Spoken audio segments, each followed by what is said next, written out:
ya de por sí toda una especialidad o una subespecialidad.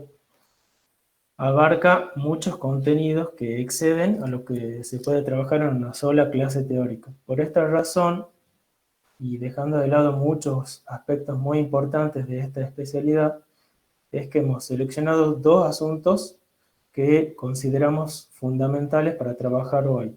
Primero, vamos a trabajar algunos aspectos referidos a la constitución subjetiva y a los vínculos primordiales durante la infancia. Y luego vamos a abordar pautas de detección precoz de psicopatologías graves de la infancia. Empecemos por acá, por esta pregunta: ¿qué es un niño? Esta es una pregunta fundamental. El niño es un ser humano y se encuentra en desarrollo.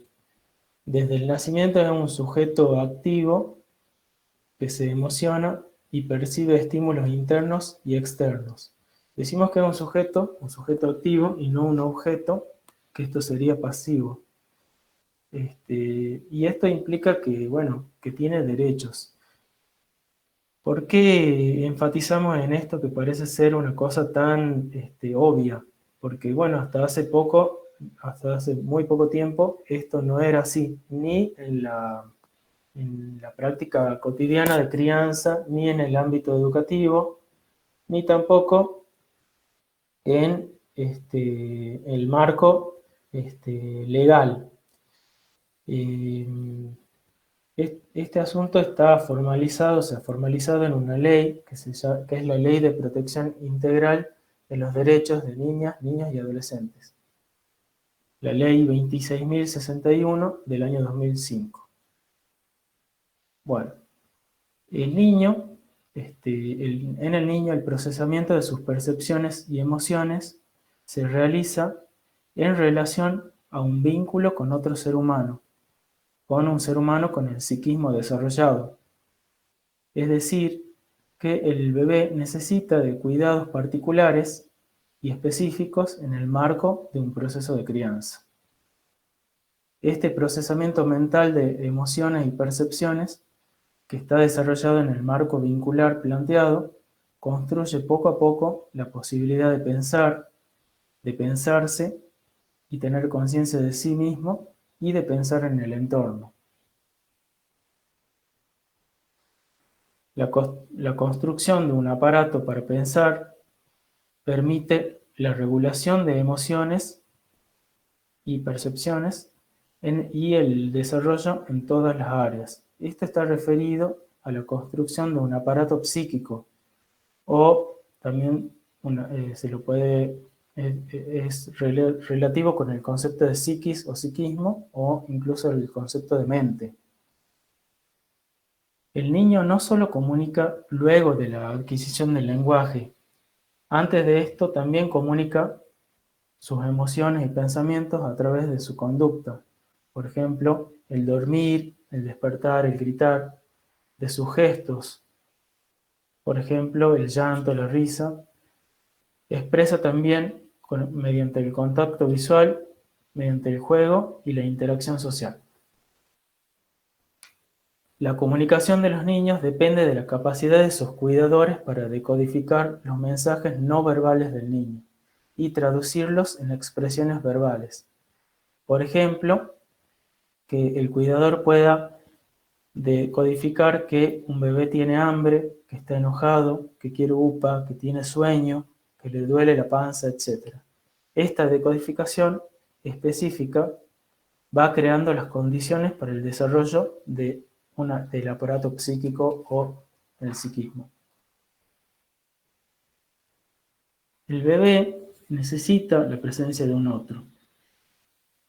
Entonces, este otro tiene que ser un otro vital. Esto es fundamental. No es lo mismo una mamá, por ejemplo, que esté atenta a las demandas de su bebé, que otra que esté desconectada de ese vínculo. Por ejemplo, una mamá deprimida, una mamá irascible o muy angustiada.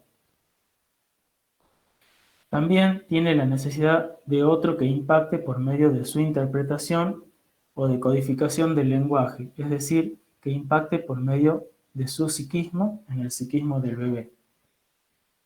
Este otro primordial que puede ser la madre, el padre, la niñera, el cuidador, cualquiera que ocupe el rol de este vínculo primordial y fundamental que se llama función materna, es quien va señalándole al niño los objetos del mundo exterior, por lo que va incorporando este bebé los objetos del mundo en su realidad psíquica. El discurso de los padres aporta sentido, hace metabolizable la realidad, la modela, la hace representable. El niño entonces va construyendo la posibilidad de tener una representación de la realidad. Todo lo que no tiene sentido, y puede ser que de hecho es muy angustiante, se hace entendible por la acción específica de sus cuidadores. Esto se podría entender metafóricamente como una prótesis psíquica. El psiquismo maduro de los padres impacta sobre el psiquismo inmaduro de los niños. Respecto a este punto que es el sentimiento de amor hacia el niño, un aspecto muy importante, y acá vamos a tratar de ponernos un poquitito rigurosos conceptualmente porque nos estamos refiriendo al concepto de amor como eros. Es un concepto de origen filosófico que tiene base bueno, Platón, que considera a eros como falta. El niño es en un principio un deseo de los padres, es algo que les falta a los padres. Entonces el niño tiene un lugar en ellos antes de nacer incluso. Bueno, el niño entonces es esperado por sus padres cuando existe ese sentimiento de amor que obviamente que es un concepto también cotidiano, pero que es algo que lo podemos, observar y analizar clínicamente. También es importante considerar un acuerdo esencial con lo que la cultura a la que pertenece tal, digamos, niño, tal familia, dice acerca de la función paterna y la función materna. Esto va a explicar las variantes culturales en relación a las crianzas con pautas específicas de la cultura en la que está inserta la familia. Bueno, el recién nacido es un ser frágil, tiene fragilidad, dependencia absoluta e indefensión. También es inmaduro psíquicamente.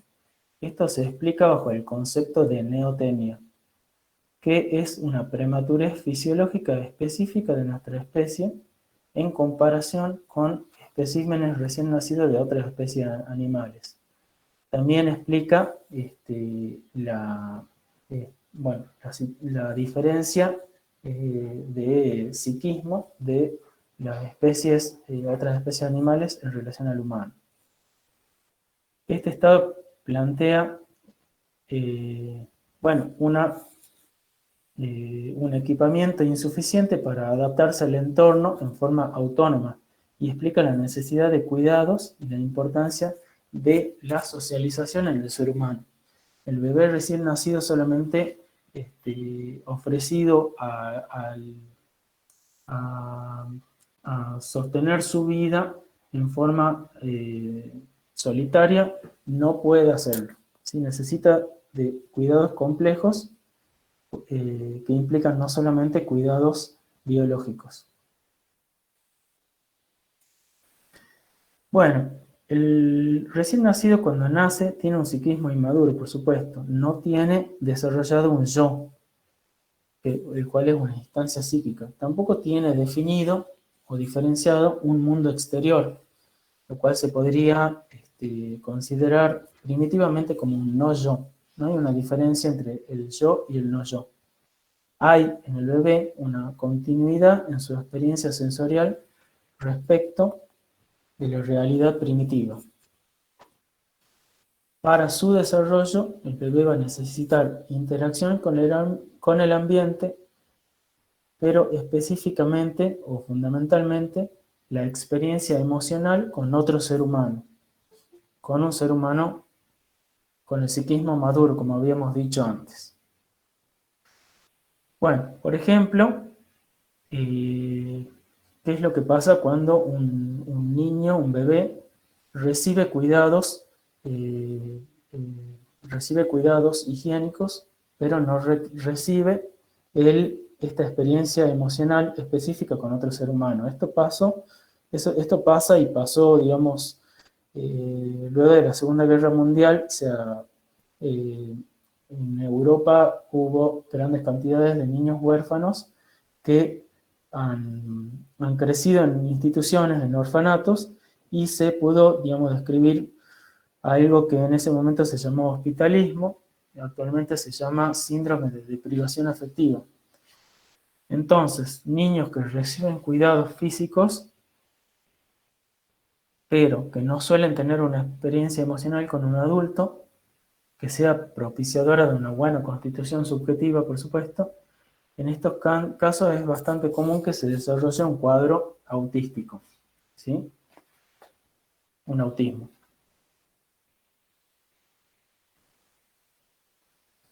Bueno, entonces estábamos hablando de el desarrollo, el crecimiento y el desarrollo del bebé desde el punto de vista psíquico. Y bueno, hay varios sistemas de detección de cómo se va estableciendo ese crecimiento y desarrollo. Yo, digamos, acá he seleccionado uno que me parece que es bastante práctico para entender y para tomar cuenta algunos aspectos que nos pueden guiar en entender si es que un niño está en, en una buena senda de desarrollo psicológico o no. Son los organizadores del psiquismo, planteados por René Spitz, que bueno, es un psicoanalista norteamericano. El primer organizador es la sonrisa social, que bueno, ya lo conocerán ustedes, este organizador. Es un fenómeno que se da alrededor del segundo o tercer mes. Demuestra que los niños tienen preferencia por el rostro humano. Prefieren el rostro humano a los objetos inanimados. Esto expresa una avidez intrínseca del bebé por la experiencia emocional con otro ser humano, que es lo que habíamos planteado hace un ratito. El segundo organizador es la angustia del octavo mes. También es bastante conocido.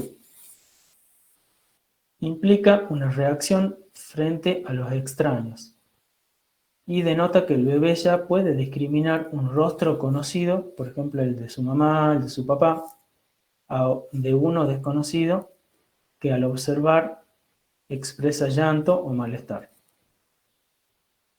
El tercer organizador que hemos considerado es el negativismo. Esto sucede alrededor del año de vida. Entonces, aquí el niño empieza a tener una actitud de oposición ante lo que le dice o le pide el cuidador primario.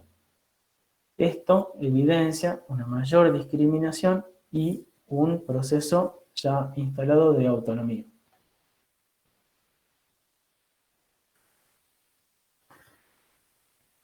Bueno, ahora este concepto, que es el concepto de preocupación maternal primaria, concepto de Donald Winnicott, implica que vamos a hablar ahora de la madre del bebé, de la función materna. Bueno, este psicoanalista es un psicoanalista muy importante, pediatra y psicoanalista inglés, que ha marcado un camino en el psicoanálisis infantil y en la psiquiatría infantil también. Bueno, entonces la preocupación maternal primaria no es un estado psíquico común, es una condición psicológica especial. Específicamente es un estado de sensibilidad exaltada durante el embarazo, especialmente hacia el final del mismo. La madre se pone en el lugar del niño y lo satisface, ¿sí? Bueno, hay otro concepto digamos, que sería el concepto de empatía, que estaría en relación a esto. Otro concepto que explica este estado es el de alienación. ¿Qué quiere decir? Que se produce una relación entre la madre y el bebé en la que no está claramente diferenciado como dos entidades, sino que existe una fusión entre la madre y el bebé. También se lo conoce como binomio madre-hijo. Este periodo dura varias semanas después del nacimiento del bebé y es un fenómeno que no necesariamente implica que haya un recuerdo por parte de la madre. ¿Sí? Es una condición, como decíamos al principio, una condición psicológica especial. Sigamos un poquito entonces. La ilusión es fundamental para el desarrollo. Al comienzo de la vida del bebé, entre la madre y el bebé tiene que haber una adaptación total, de casi el 100%. ¿Qué implica esto? Que la madre ofrece al bebé la ilusión de que su pecho, o el sustituto del pecho, que es la mamadera, es parte de él.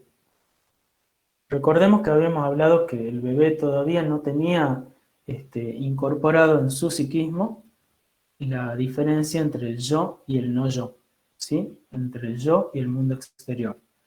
Él tenía una experiencia sensorial, digamos, continua entre sus percepciones internas y sus percepciones exteriores.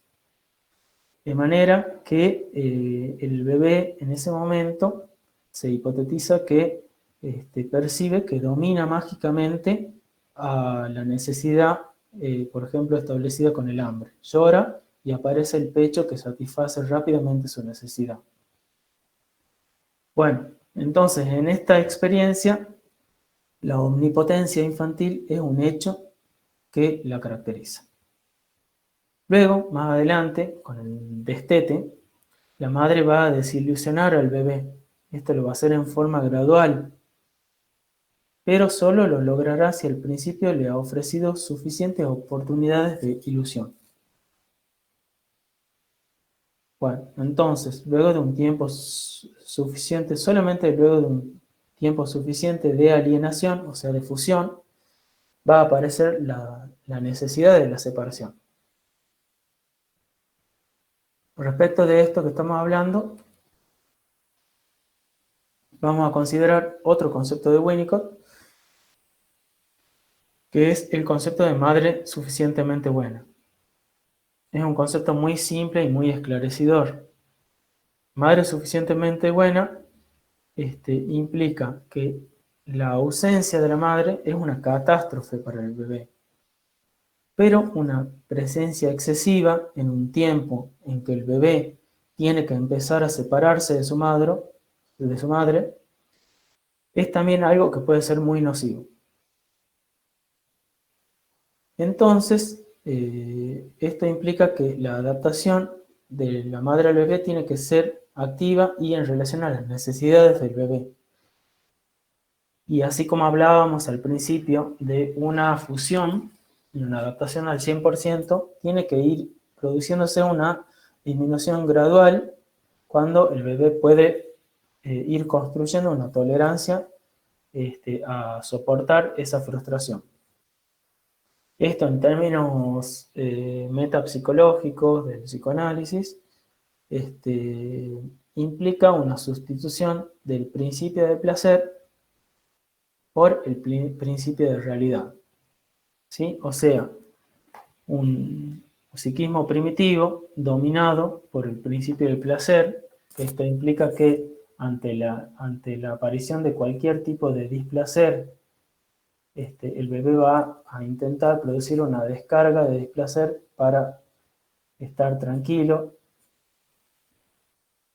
Va a sustituirse por el principio de realidad, que es cuando ya se establece la diferencia entre el yo y la realidad exterior, y el bebé va entendiendo cuáles son las reglas de la realidad, que al principio son, ya sabemos, como muy básicas, pero luego se complejizan cuando el niño ya incorpora pautas culturales más, complejas. en la edad escolar. Bueno, sigamos entonces. El papel del espejo de la madre y la familia en el desarrollo. Bueno, acá estamos trabajando un poco la cuestión de la identificación. ¿Sí? El bebé mira a su madre y a su padre también, mira a sus cuidadores primarios y se identifica, que quiere decir que incorpora la imagen que les ofrece ese cuidador primario para configurar en su representación psíquica su propia imagen. Cuando el bebé mira el rostro de la madre, se ve a sí mismo. Es como un espejo. Esto explica que la constitución de un yo está en relación a la imagen del otro. Lo que ella parece se relaciona con lo que ve en él.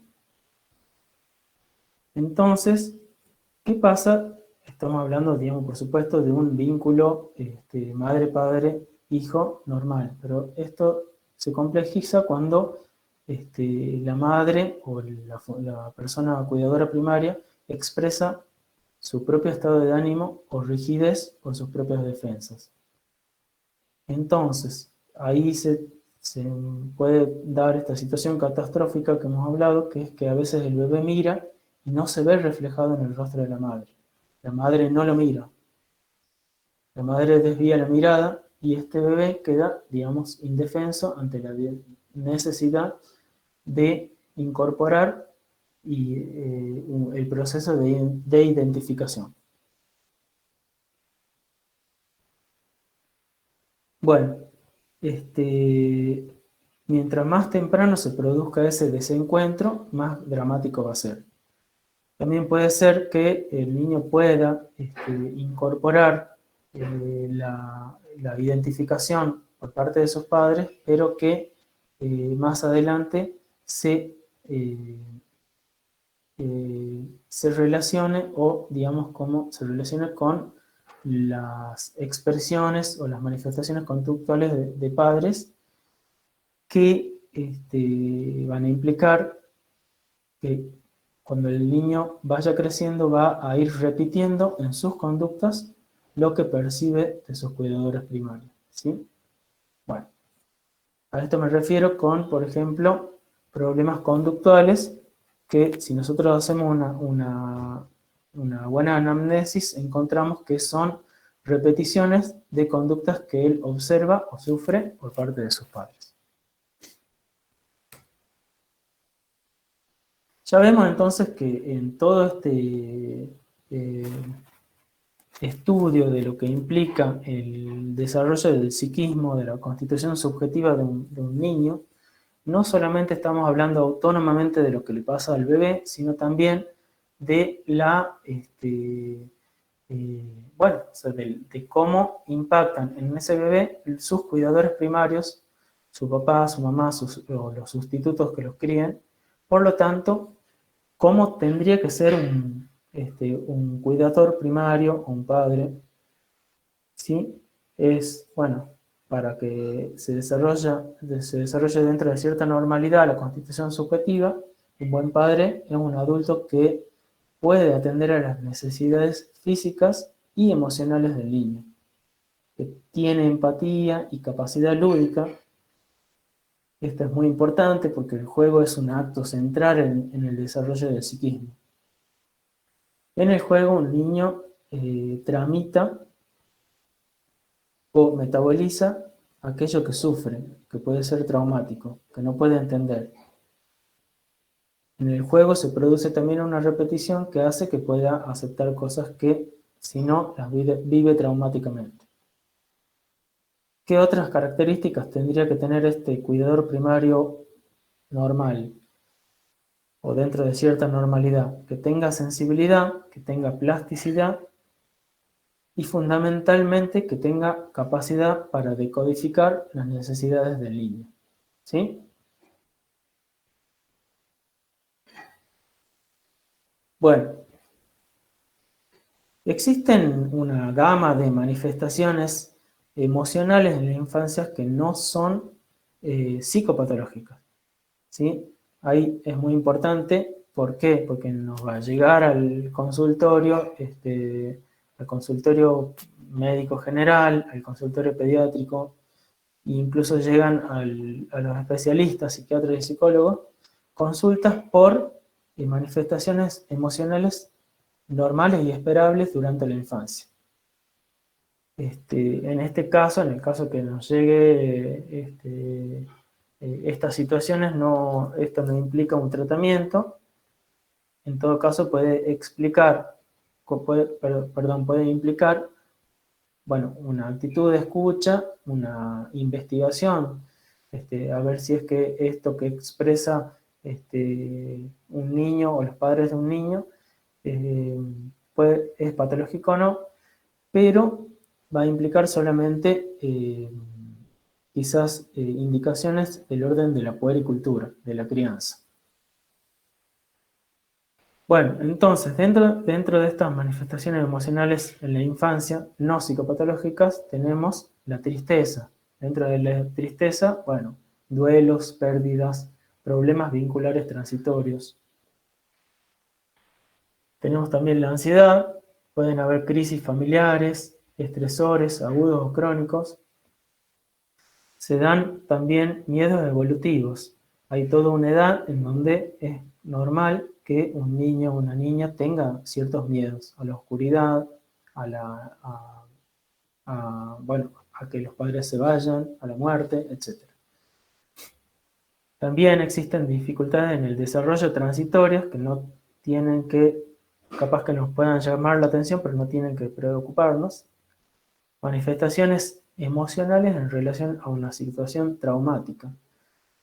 La situación traumática, en términos generales, sí produce manifestaciones emocionales, tanto en niños como adultos. No todas esas manifestaciones son psicopatológicas. Y también puede haber dificultades en la regulación del sueño, alimentación, control de esfínteres, etcétera, que son que no sean problemáticas, ¿sí? Por ejemplo, el sueño. El sueño, un recién nacido, bueno, no duerme, no es normal que un recién nacido no duerma igual que un adulto, no tiene integrada la fase del sueño, etc. Por otro lado, sería anormal que lo haga. El control de esfínteres también es un proceso de adquisición muy complejo que no en todos ya está, digamos, como muy protocolizado cuando es algo que nos va a preocupar o no, ¿sí? Pero muchas veces nos llega un niño de 4 o 5 años que tiene enuresis nocturna y esto no necesariamente es psicopatológico. Ahora sí vamos al campo de lo psicopatológico, ¿sí? Ahí ya estamos hablando de un sufrimiento emocional. Y las formas de expresión de los sufrimientos emocionales están aquí, bueno, esta clase me parece que es suficiente, agrupadas en síndromes. Y estos síndromes en psiquiatría actualmente se los considera como espectros, ¿sí? O sea, entidades clínicas que manifiestan una gama de problemáticas. Entonces, del espectro de ansiedad, vamos a considerar las somatizaciones, los miedos, las fobias. Todo esto es correlativo con la neurosis. Dentro del espectro del estado de ánimo, la depresión, la manía y el discutido trastorno bipolar en niños.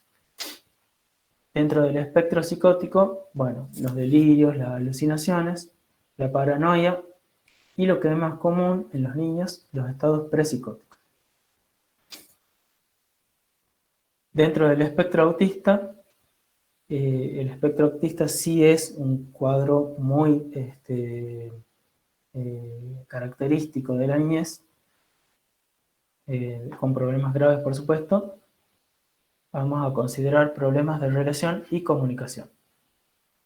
Y luego, bueno, tenemos el espectro de las alteraciones del desarrollo, los retardos madurativos, los retrasos mentales, las disarmonías. y el espectro de las alteraciones de la regulación, y bueno, la enuresis, la encopresia, el insomnio, etc.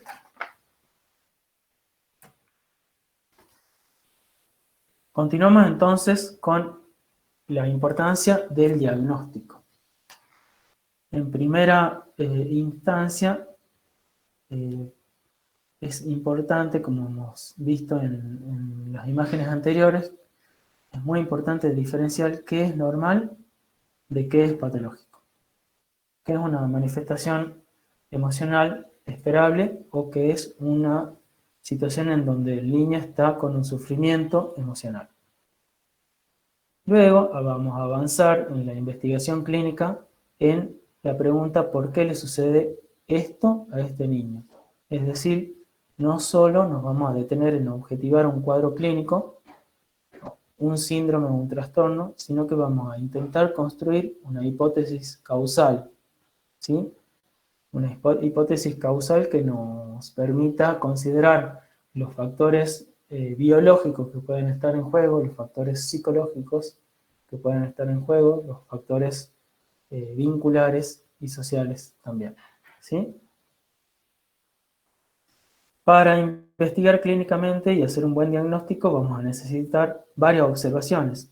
Esto implica varias entrevistas con padres y varias entrevistas con el niño. También vamos a necesitar varias fuentes de información. Una es la anamnesis, la entrevista, que hay niños más grandes que se puede hacer una entrevista. A los adultos, a los padres o a los sustitutos paternos les vamos a hacer entrevista. Pero a los niños pequeños vamos a apelar a otras técnicas de entrevista.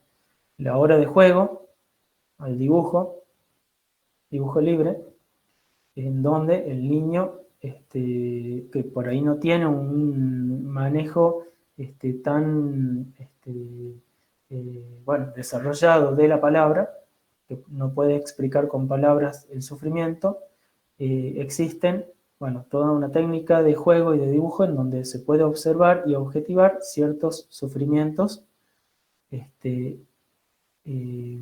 nos permitan entender qué es lo que le pasa a ese niño. También podemos solicitar informes psicológicos en donde se les realicen test psicológicos o psicodiagnósticos, informes educativos, informes sociales, informes judiciales, etc. Por lo tanto, podemos apelar no solamente a la disciplina médica, sino también a otras disciplinas y otros sectores que nos aporten información antes de hacer un diagnóstico. Y luego, para hacer un diagnóstico, también nos vamos a basar en clasificaciones diagnósticas, que hay varias, y bueno, una muy famosa es el DSM-5 en este momento. La más utilizada en nuestro medio es la CIE-10, y una que se ha venido desarrollando y utilizando bastante, que es muy interesante, es la clasificación francesa de los trastornos mentales de niños y adolescentes. Bueno, de todos modos hay otra, la 03, etc. Bueno, para pensar un poquito en el diagnóstico, en la complejidad clínica, finalmente enfatizo que para hacer un diagnóstico vamos a considerar un eje sintomático en donde se pueden observar los comportamientos y conductas. Pero también, como hablábamos de por qué le sucede esto al niño, para entender las razones de estas presentaciones tenemos que hacer referencia a otros ejes, un eje referido a la estructura psíquica que nos permita hacer una hipótesis de qué organización psíquica se está desarrollando, ya sea una neurosis, una psicosis, una perversión, etc.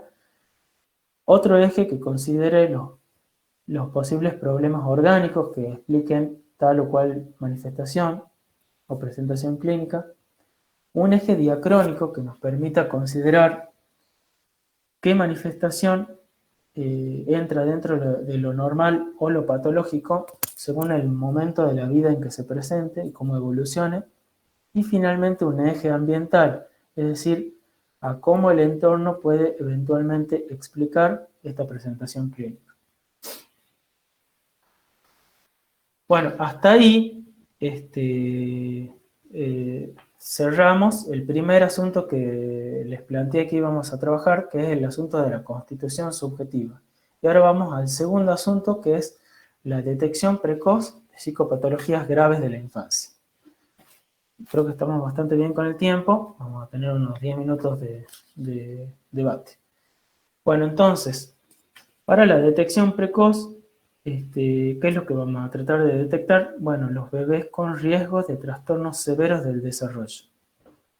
¿Qué serían los trastornos severos del desarrollo? Nos referimos especialmente al síndrome autístico, al autismo, al síndrome de privación afectiva y a la psicosis infantil precoz. Bueno, entonces, cuando nos toque evaluar un bebé en cualquier ámbito de nuestra práctica y ante la sospecha de un padecimiento subjetivo, vamos a tener que hacernos estas siguientes preguntas. ¿Este bebé está sufriendo? ¿Este bebé tiene intencionalidad? Es decir, si tiene una demanda activa, si pide en forma activa alguna cosa. ¿Este bebé sostiene una relación con el otro por medio de la mirada? Bueno, aquí vemos que la mirada tiene un valor semiológico central en la psiquiatría infanto-juvenil. Y respecto de eh, la madre o quien ocupa el rol de cuidador primario, la madre está cursando un cuadro psicopatológico que implique un rechazo materno. Esto puede suceder en diversas situaciones más o menos evidentes, por ejemplo, en la depresión, el duelo, la crisis psicótica, situaciones sociales complejas, consumo problemático de sustancias psicoactivas, etc. Bueno, entonces acá voy a plantear un método. Este método está tomado de una psiquiatra infanto-juvenil de Buenos Aires que se llama Marcela Armos. Es muy interesante y que es un método que considera estos orientadores de sentido: la oralidad, la mirada, la voz, el dormir y el registro tónico postural. Para, para esto vamos a considerar que tenemos tres posibilidades dentro de lo que vamos a encontrar al evaluar estos orientadores de sentido. Lo que sea esperable es como un semáforo. Lo que sea esperable, la respuesta esperable está en verde, que implica un niño normal. Lo que es ruidoso, lo que nos llama la atención y que implica un niño en riesgo, está en amarillo, y lo que es silencioso, es grave, implica un riesgo grave en el niño, está en rojo, ¿sí? Entonces, a nivel de la oralidad, específicamente referido a la alimentación, ¿qué es esperable? Esperamos que el bebé demande que haya señales previas al llanto y que haya llanto cuando no hay, digamos, una respuesta de la madre. Pero hay una madre que responde en un tiempo esperable a la demanda del niño, el pedido, por ejemplo, de teta, ¿no? O de pecho. El bebé llora, viene la madre y le da el pecho o le da la mamadera. Bueno, ¿qué nos llama más la atención y implica un niño en riesgo? Cuando el niño vomita en forma persistente, cuando presenta un llanto permanente, cuando se produce un rechazo alimentario permanente y consistente. Y que a nivel de la madre podemos encontrar que esta madre está muy fastidiada. Y que ya nos hace pensar en que es un niño con un riesgo grave cuando está más desvitalizado el bebé, se le da mucha o poca leche y es igual, el bebé no pide y no se registra un deseo o una necesidad de alimentación. Aquí hay una afirmación muy importante, que es que un bebé pasivo es signo de sufrimiento. Por ahí nos encontramos con madres o con personas que señalan a un niño como, bueno, qué bonito, un bebé, qué bonito, que es tranquilo, que está todo el tiempo en el Moisés y no molesta. Bueno, esto no es de movida algo normal. Lo normal es que un bebé demande, que pida upa, que pida teta, y que llore. Bueno, creo que con eso está bien lo que hemos planteado y pasamos al segundo orientador de sentido, que es la mirada. ¿Qué es esperable? Una acomodación ojo a ojo. La madre lo mira, el bebé lo mira, la mira. Esto produce un acomodamiento. Este acomodamiento tiene relación con una función psíquica. Implica el reconocimiento y la aceptación de la presencia del otro, ¿sí? El bebé acepta a la madre y la madre también acepta al bebé. Ruidoso, bebé en riesgo, niño en riesgo. Cuando hay un desvío persistente de la mirada o una evitación de la mirada. Que la madre diga, a veces me mira, a veces no me mira. Implica que hay algo en progresión, hay una desconexión en progresión.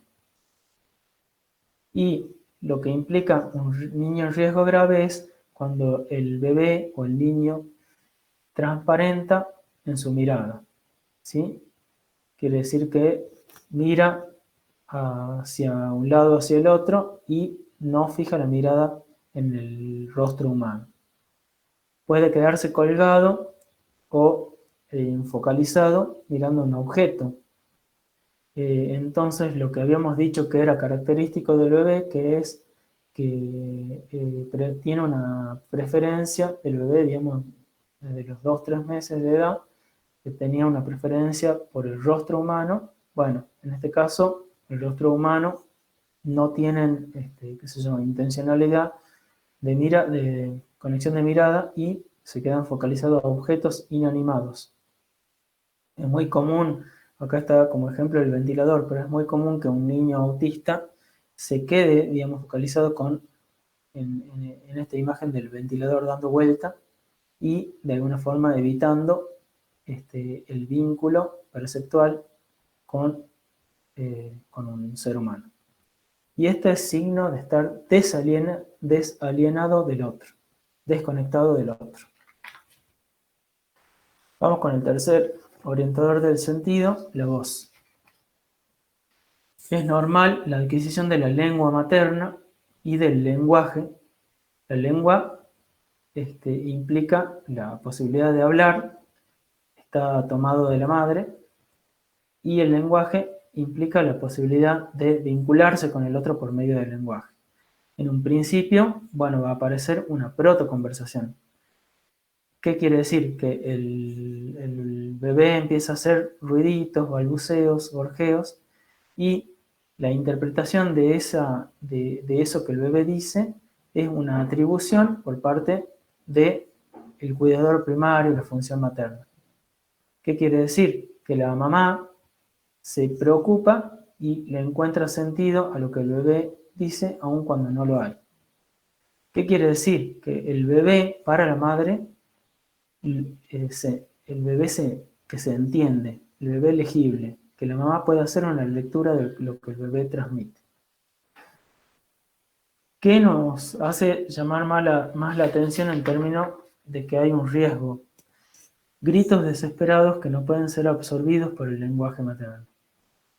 Hay una introducción al lenguaje alterada. El niño se presenta como inconsolable. El niño no puede ser decodificado por la madre. La madre no sabe qué expresa el niño con esos gritos, por ejemplo. Y lo más grave, cuando hablamos de un riesgo mucho más grave, es cuando ya hay una desvitalización de la mamá, de la llamada. El bebé no llama.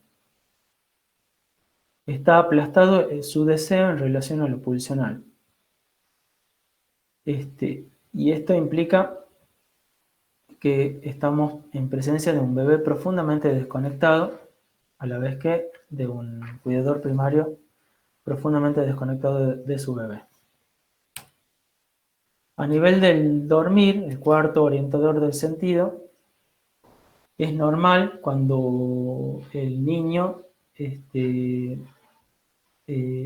sigue un desarrollo, bueno, que tiene como distintas particularidades del dormir y de la vigilia en relación a, en un principio, a los ciclos de alimentación, de cuidado, etc. A los 6 meses se produce un fenómeno que es que existe cierta posibilidad de retracción libidinal que hace que el bebé pueda, a su voluntad, desconectarse y dormir. Entonces, a los 6 meses, si es que el entorno es hostil, podemos encontrar bebés que pasan mucho tiempo dormidos. Y esto nos llama la atención o este, nos hace preocupar mucho porque el niño necesita esa relación vital con ese otro. Un niño en riesgo es cuando observamos en el dormir muchos despertares, un bebé que no puede tranquilizarse y que necesita todo el tiempo el reaseguro del otro. Todo el tiempo, qué sé yo, la mamá plantea que tiene que tener la UPA, que lo deja en el Moisés, ahí nomás se despierta y se pone a llorar. Y implica un niño en riesgo más serio y grave cuando hay hipersomnia o insomnio pasivo. Puede pasar mucho tiempo tranquilo sin molestar, pero no se duerme. O duerme mucho tiempo y hay que despertarlo.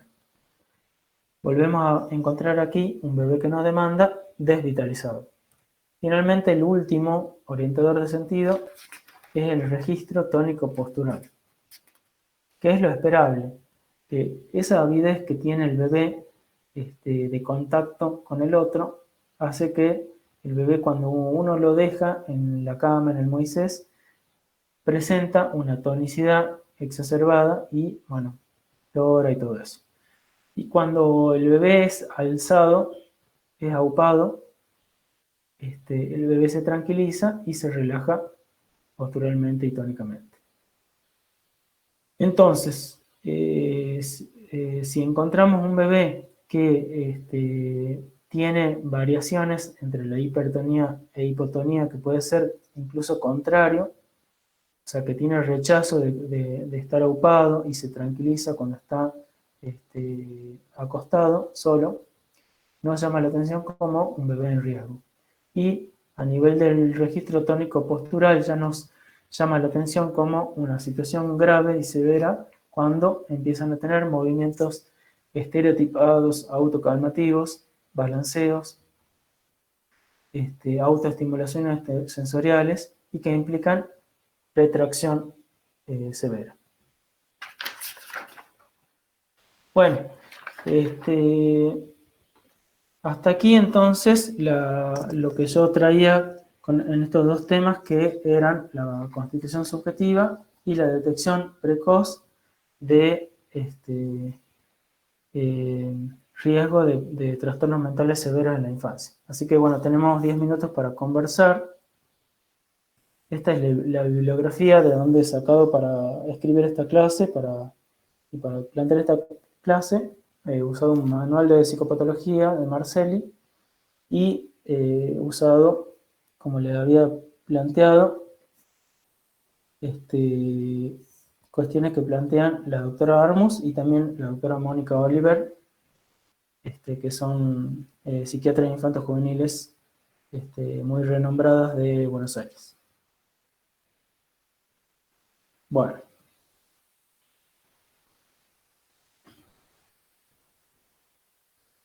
Bueno, eh, entonces ahora, si es que quieren hacer alguna pregunta, algún comentario, tenemos 10 minutos para conversar.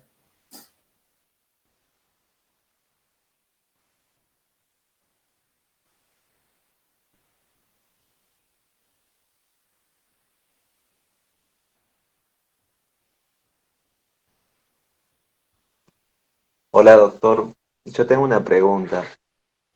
Sí, Con respecto al desarrollo del niño, ¿podríamos decir que el super yo es muy influenciado por los padres? El super yo, sí. El super yo tiene mucho que ver con la identificación de los padres, ¿sí? El super yo es, yo en la clase les he planteado algo mucho más primitivo, relacionado con el desarrollo del yo, ¿sí?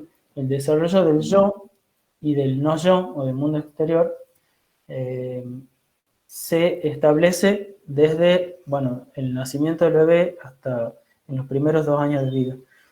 Al hablar de super yo ya estamos hablando de algo que se establece después del quinto o sexto año de vida, ¿sí?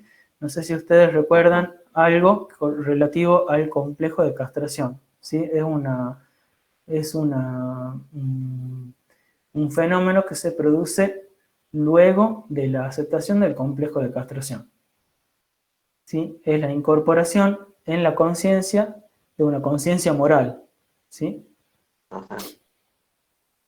Pero bueno, estamos hablando más del quinto o sexto año de vida, ¿sí? Y que sí, por supuesto que sí tiene que ver este, la acción de los padres si entendemos que el super yo se instala luego de que el niño y la niña tienen que aceptar que no pueden cumplir sus deseos libidinosos y hostiles con sus padres. Estamos hablando de complejo de Edipo. ¿Sí? Cuando el niño y la niña aceptan que no pueden ocupar el rol este, fantaseado en ese momento de la vida respecto de sus progenitores, eso se impone como super yo. El super yo implica que el niño niño y la niña acepte la imposibilidad de eso. Entonces el super yo básicamente regula, eh, bueno, la conciencia moral. El niño acepta, tiene, digamos, incorporados ya dos negativas importantes que es referidas a las emociones, ya les decía, libidinosas y a las emociones hostiles respecto de sus padres, y accede a una configuración de su vida que ya implica una vida por fuera del ámbito familiar. Coincide entonces con el momento en que el niño y la niña van a poder incorporar contenidos de aprendizaje y van a poder socializar en una forma más fuerte con pares en la escuela. Gracias, doctor.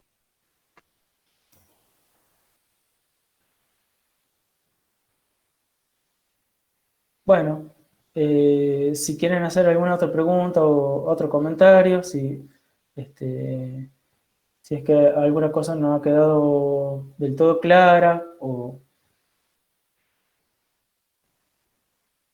encuentren que haya algún tipo de, no sé, de situación que quieran comentar, en donde esté reflejado algo de lo que hayamos trabajado, pueden tomar la palabra, tenemos un tiempito todavía. Doctor, usted, por ejemplo, menciona algo sobre la construcción de la persona del niño antes de la vida de los padres, antes de la concepción del niño. ¿Podría mencionarlo nuevamente? Algo así, pero no exactamente. No, no escuché bien, no sé si es el micrófono, pero no escuché, no pude entender lo que preguntabas. Si quieres, plantearlo por escrito. Hola, hola. Fíjate si lo puedes plantear por escrito. Sí, sí.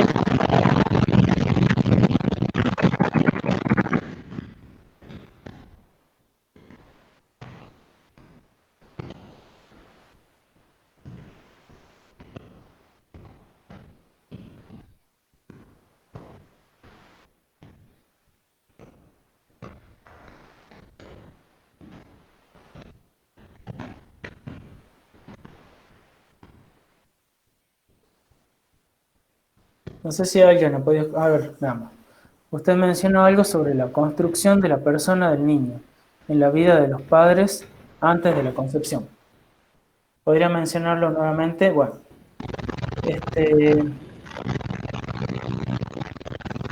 bueno, ¿puedes silenciar tu micrófono, Karen? Sí. Bueno, lo que había mencionado era no antes de la concepción, antes del nacimiento, que es importante que los padres, o sea, como que hay un aspecto que es evidentemente el aspecto biológico. El bebé es bueno, un ser que biológicamente, bueno, eh, tiene su existencia. Bueno, hay toda una discusión al respecto, desde cuándo, pero bueno, el bebé biológicamente es una cosa, y lo que yo estaba tratando de plantear es qué es lo que pasa en términos subjetivos o psicológicos. Y es importante no solamente cómo el bebé va a desarrollar su subjetividad, sino también cómo esos padres o futuros padres van a dar un lugar a ese niño dentro de su deseo, ¿sí? ¿Esto qué quiere decir? Que el padre y la madre, en el mejor de los casos, van a tener un deseo de un bebé antes de que incluso exista ese bebé. Ese deseo le da un lugar dentro de ese futuro vínculo específico. Por lo tanto, va a ser, cuando nosotros, digamos, como interroguemos a padres, nosotros les vamos a preguntar, bueno, pero ¿cómo ha sido que han decidido tener un bebé? Eh, ¿Cómo se lo imaginaban? No va a ser lo mismo encontrarnos con padres que nos digan, bueno, la verdad que teníamos muchas ganas de tener un bebé, lo esperábamos hace un montón, ya teníamos pensado un nombre, durante el embarazo ya estábamos contentos, o una madre o un padre que no tengan esa, que venga como